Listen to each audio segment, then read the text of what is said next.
Hey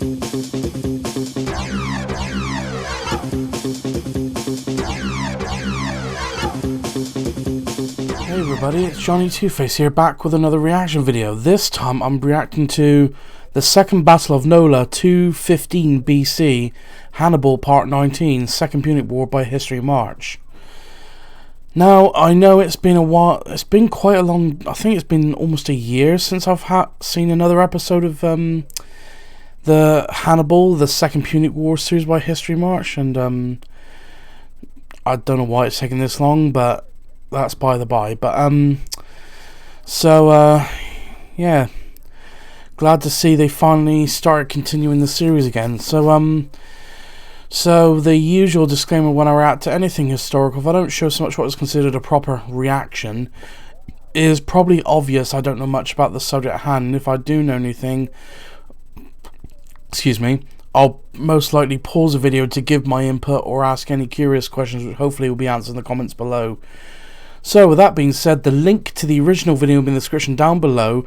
Please go and subscribe to History March, another great history channel here on YouTube, and amongst others. And so glad. Oh, and if you haven't seen my reactions to the other episodes in this Hannibal series, I suggest you check them out before checking this one out. So without further ado, let's get this up on the screen and let's see what happens in this one.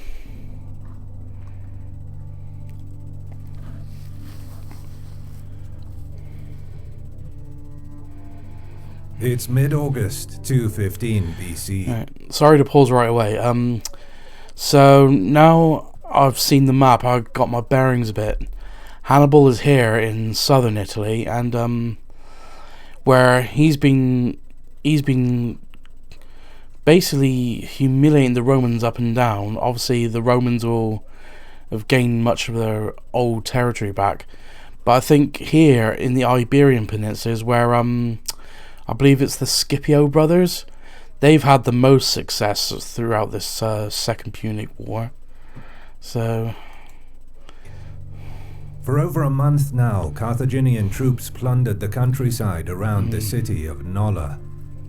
Joined by Hannibal's army from Brutium, Hannibal made a point of ravaging the land right in front of the gates, where the inhabitants could see their fields and property burning. Undermining Roman authority in this way, he hoped, would drive Marcellus to meet him in open battle, or suffer the embarrassment for refusing to fight. Amazingly, the political elite of Nola still preferred to man the walls instead of confronting the enemy. But Marcellus ordered the legions to deploy. Wow. Aware that support for Hannibal among residents of Nola was strong, he understood that the continuation of political wrangling could turn this situation into a proper debacle, with the whole city rebelling against Rome. Worse, if Hannibal was allowed time to build siege towers, as he had done at Cumae in 215, the Roman army could end up being trapped between the Carthaginian assault on the walls and fighting the rebels in the streets. Action needed to be taken now. Once the last of his men exited, Marcellus ordered the gates shut and rushed to meet Hannibal head-on. Much like in the first encounter, he forewent arraying the troops in battle formation for the sake of speed. And again, the shock of the Roman attack initially threw the Carthaginians off balance. During the next half hour, more troops from each side joined the battle. However, a sudden rainstorm then quickly turned the ground into mud. Hannibal's veterans gained the upper hand in these conditions, inflicting losses and forcing back the Roman line. But the continued fighting wore down both sides, forcing the men to withdraw as night was fast approaching.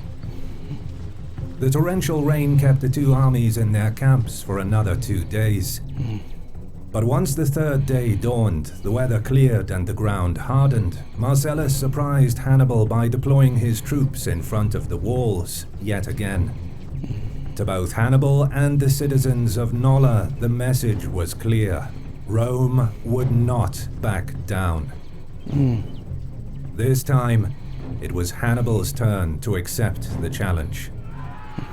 Marcellus impressed upon the men that they fought hard to stop Hannibal once, fight hard today, and they reap the spoils of victory once again. No quarter was given by either side. The experienced Carthaginians wanted to reaffirm their supremacy, while the Romans were eager to prove themselves against Hannibal. The vicious fighting lasted for much of the afternoon. Fatigue kicked in, thousands fell, some cut down, others crushed in the mass of soldiers. Having the walls behind him protected Marcellus's rear, preventing Hannibal from utilizing his mobile cavalry to strike the Roman flanks. As the battle of attrition wore on, the Romans persisted and wore down the Carthaginians. With the night again looming, Hannibal backed off. Marcellus had again stood toe-to-toe against the Carthaginian general. The next day, both commanders agreed to a temporary truce to allow each side to collect and bury their dead. Nola remained in Roman hands.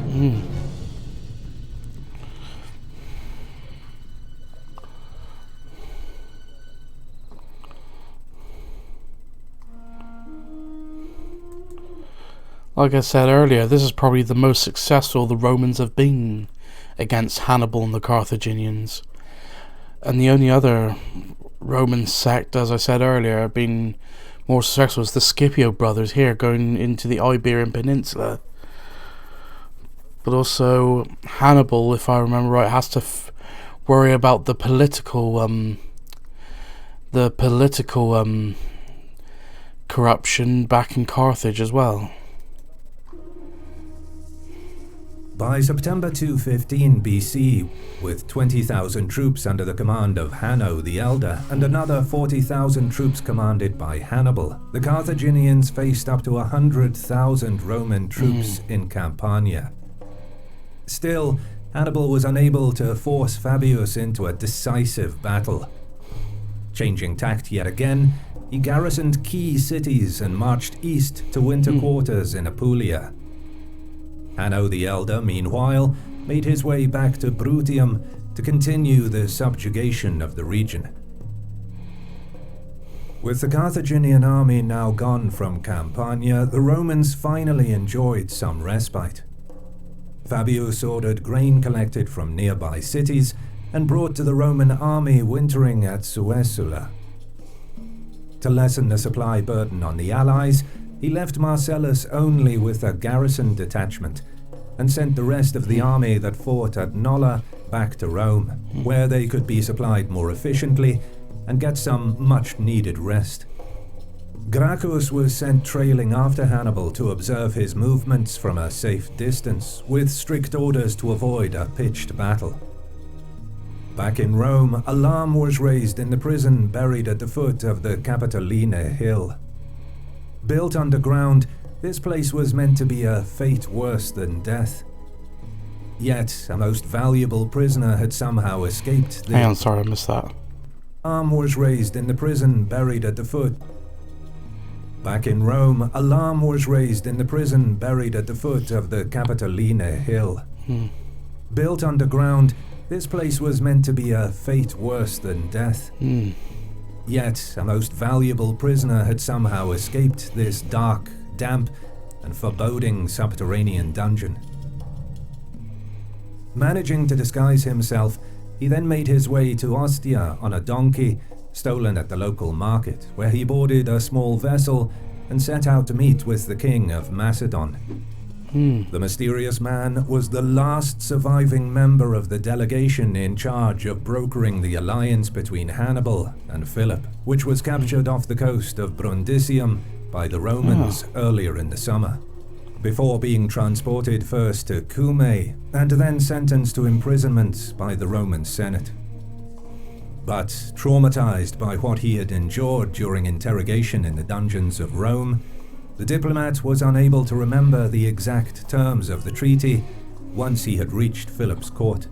Nevertheless, his most remarkable escape gave the King of Macedon an early warning, and a second delegation was promptly dispatched to meet Hannibal and draft the agreement anew.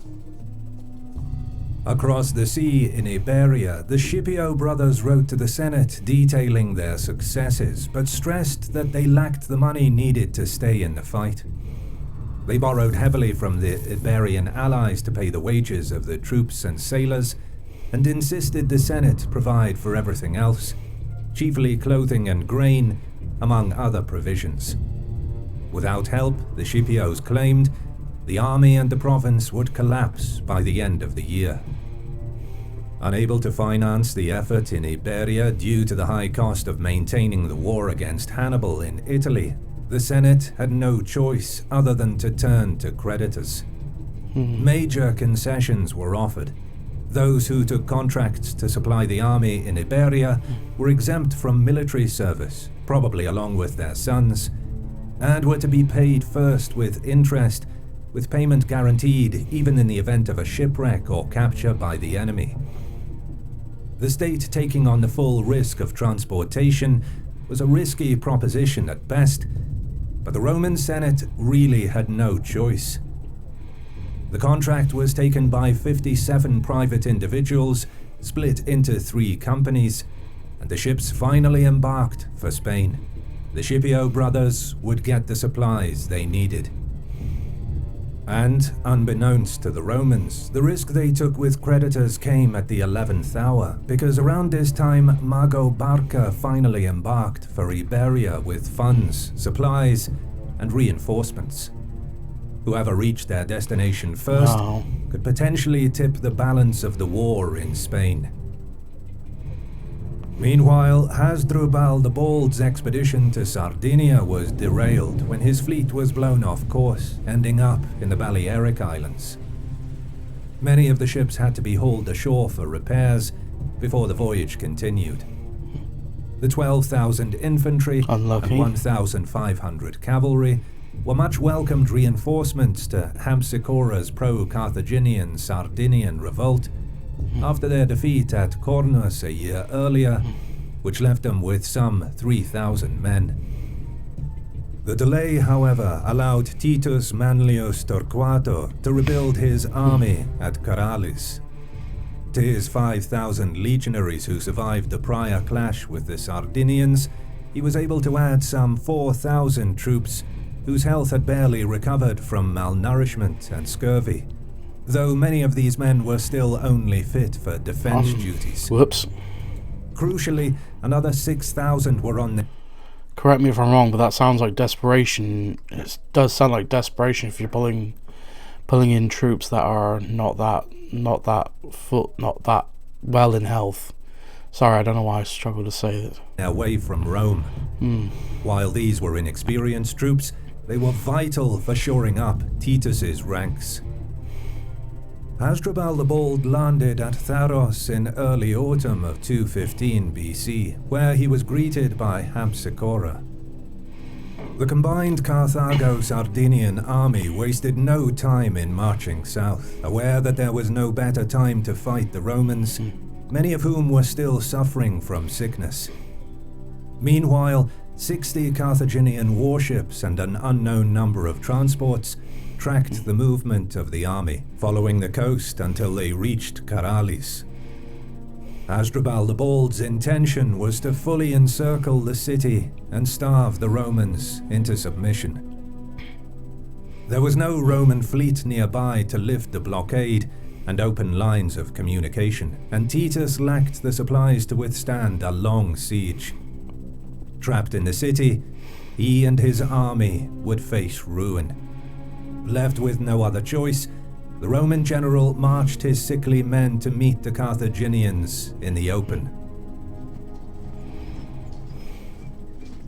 The two opponents did not immediately engage, encamping on an open plain west of the river Flumini Manu. Hasdrubal the Bald, while initially intending to press the Romans as soon as the opportunity presented itself, was surprised to see that Titus left the protection of the walls of Caralis A bold move considering that a third of his army was not combat ready. The Carthaginian general wanted to reassess the situation. He sent his skirmishers to test the enemy's resolve. During the first day, the fast-moving Numidian horse pressed the Romans. But Titus's men snapped at the Carthaginians, winning several minor engagements. To Hasdrubal, this did not seem like a weary army. However, by the second day of skirmishing, the Roman general could no longer disguise the weakened state of his legions. He ordered the men to stay on the defensive and not venture forward. With so many men unfit for battle, he couldn't risk losing troops that actually were combat ready to exhaustion, injury, or death. Thus, the Romans backed off. This was the sign Hasdrubal was looking for. Titus's men were weak, after all. In the morning hours of the third day, Carthaginian troops were ordered to array for battle. Some 15,000 infantry and 1,500 cavalry took to the field. The Roman numbers are quoted as high as 22,000 infantry, but due to sickness and heavy losses while fighting the Sardinians during the previous year, it is likely that their effective strength was closer to 16,000 infantry and 1,200 horse. The exact deployment on the day remains vague, but it is thought that Hasdrubal formed a strong centre, flanked by the Sardinians and cavalry on the wings, along with several elephants. Titus mirrored this, placing his veteran and most rested troops in the centre, flanked by the less experienced men that recently arrived from Rome and those barely fit for battle, with cavalry on the wings. Once the deployment was complete, Hasdrubal gave the order to attack. He took position in the center left, while two other commanders by the names of Mago and Hanno led the cavalry contingents on each wing. Amsicora commanded the Sardinians on the right, while his son Hyostus took position with his countrymen on the left. The deliberate slow advance served to intimidate the Romans, and Titus made sure to steady the men before the first blows were exchanged. The fighting in the center had been the fiercest, but neither side could get an advantage early on. Hasdrubal predicted this and had ordered Mago and Hanno to drive the enemy cavalry from the field and encircle Titus's center. The Roman cavalry, although slightly outnumbered, held the Numidians at bay. But it was the weary Roman infantry flanking Titus's center that took the brunt of the fighting. Unable to hold, they were gradually ground down and pushed back. The decisive moment, however, came when the Roman detachment facing the Sardinians on the right managed to drive them back after Hyostus fell fighting in the front ranks. When his troops learned of his death, the entire Sardinian contingent on the Carthaginian left broke and fled. Much of the Roman foot could not be restrained and gave chase. They gave no quarter to the fleeing Sardinians and took no prisoners. Crucially, Titus did manage to rally the cavalry on the right and have them wheel inward to attack the Carthaginian center. Hasdrubal and his men stood their ground, but as the Romans enveloped their position, they were gradually cut down to a man. Roman casualties are unknown, but given the overall state of Titus's army and the high attrition during the grueling campaign in Sardinia, losses were likely in the thousands. For the Carthaginian host, the defeat was catastrophic. Wow. Hasdrubal the Bald, along with his lieutenants Mago and Hanno, were captured. Hyostus was killed in the fighting, and his father Amsicora fled the field. 12,000 fell in battle, while another 1,500 were taken prisoner. Some 3,000 men did manage to escape and head for the coast, where they boarded the waiting ships and promptly sailed for Carthage. But they wouldn't get far before they accidentally ran into a Sicilian contingent of the Roman fleet returning from a raiding mission in Africa. Against 60 Carthaginian warships, the Roman fleet of 100 quinquerenes had a clear advantage. Commanded by Titus or Catulus Crassus, they managed to capture 7 Carthaginian ships, while the rest scattered and made for Africa. In the aftermath of the battle, Hampsicora retreated to Cornus along with the scattered remains of the Sardinian army. But upon learning of his son's fate, he ended his own life. The Sardinian revolt had been defeated. Rebel cities surrendered to Rome, which allowed for some of the troops to return to Italy. The grain supply could resume uninterrupted, an important factor given the damage done to Roman agriculture in Italy. Crucially, the victory at Caralis denied the Carthaginians bases on Sardinia, from where Italy would have been in striking distance. It would be another 5 years before Carthage would threaten Roman domination in Sardinia. Back in Campania, Fabius harassed the holdings of the Carthaginians and their allies, fouling the fields around Capua. But Hannibal made sure the garrisons were well provisioned and could withstand the pressure until his return from Apulia. In addition, fast-moving Capuan irregular cavalry countered the Romans, in turn disrupting their supply lines, killing off patrols, and setting ambushes for the marching armies. Fabius, unwilling to risk being bogged down in enemy territory, retreated to his winter quarters at Suessula. To the south, 4,000 Numidian horse and 40 elephants reached Locri, where they were received by Hanno the Elder. Compared to the number of troops Hannibal was promised, this was a token force, and these would be the only reinforcements that Carthage sent to Italy via the sea throughout the war. With his numbers raised to around 23,000, Hanno the Elder marched west to besiege the vital city of Rhegium, one of the last Roman holdouts in Bruttium. For over a month, Hanno besieged the city, but was unable to fully prevent it from being supplied by sea. 2 major attacks were mounted on the walls, both repulsed. Then a message arrived from the Bruttians, asking for aid in taking the city of Croton. Hanno lifted the siege and hurried east. Campaigning season was coming to an end, and while Rhegium was a valuable target, Croton was also of great importance, its fortress dominating the surrounding region.